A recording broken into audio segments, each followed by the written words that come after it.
If you can't lead yourself out of an open door, don't ever expect to lead others.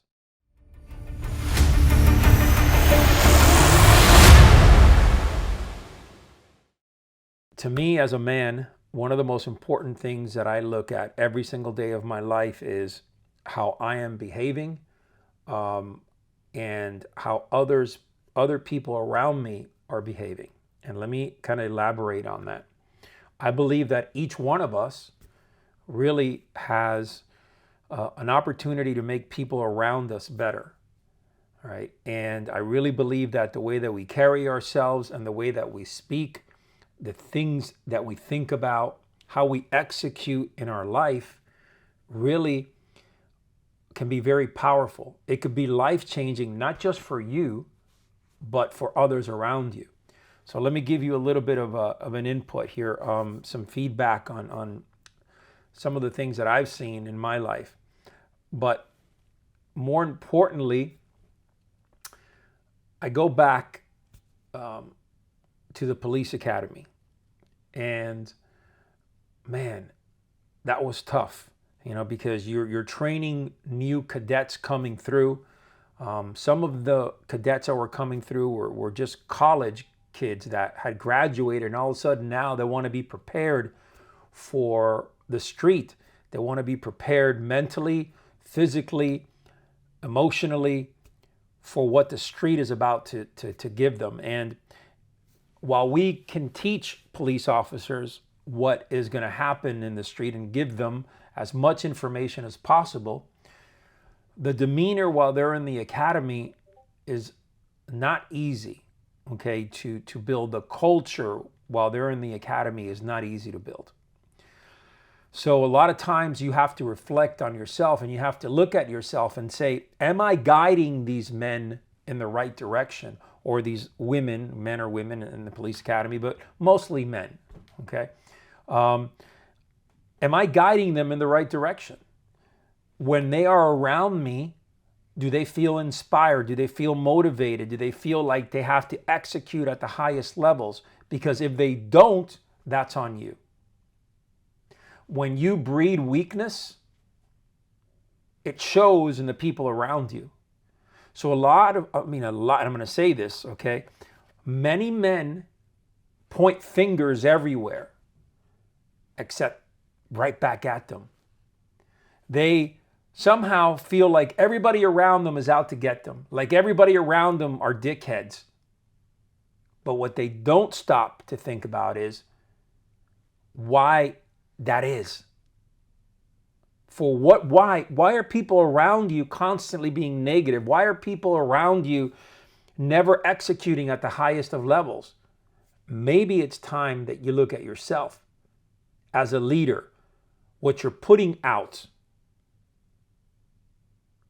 See, once you start evaluating yourself and correcting these things that are constantly making people around you weaker, you now, my friend, have entered the world of leadership. Accountability, crucial, right? Many people say, well, this guy, I hired someone and he's just not working out. Really? Hold on.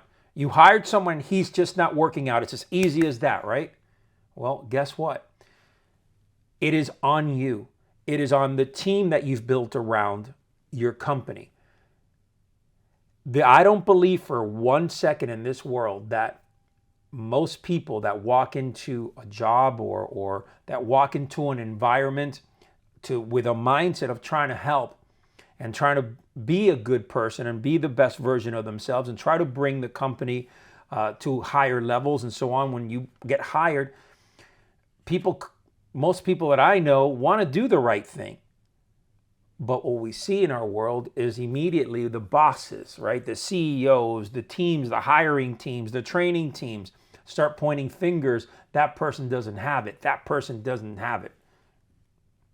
And I've been guilty of this many times. But what I started to see as I became stronger leader and as I became stronger as a leader was that maybe you don't have the systems and processes in place to help that person become better.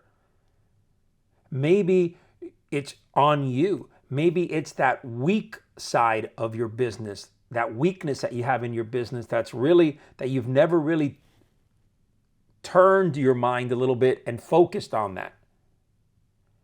And it happens all the time. Instead of saying to yourself, well, are my systems, is my training process to the highest level? Have I really given this person a real opportunity to shine, to be the best version of themselves? Now, don't get me wrong. There's people that you hire and they're fucking horrible, okay? And there's no hope for them, okay? That's not what I'm saying here. What I'm saying is the majority of the times, people in higher level places in companies don't give the people that initially come in an opportunity to shine, to be the best versions of themselves. They really don't. So it is upon us as leaders to create an environment, to create a culture around us that can build these strong, effective individuals. And stop pointing the finger constantly at other people. Start looking at yourself and evaluate yourself first. If you can't lead yourself out of an open door, don't ever expect to lead others. This is why I talk about fat and lazy people. If you can't lead yourself, man, you're not going to be able to lead anybody else. I don't believe in fat leaders. I just don't do it.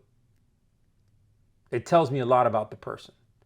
The person doesn't have to have a fucking six-pack, but you got to have at least some pride in the way that you look, in the way that you live your life. You got to show me some self-discipline.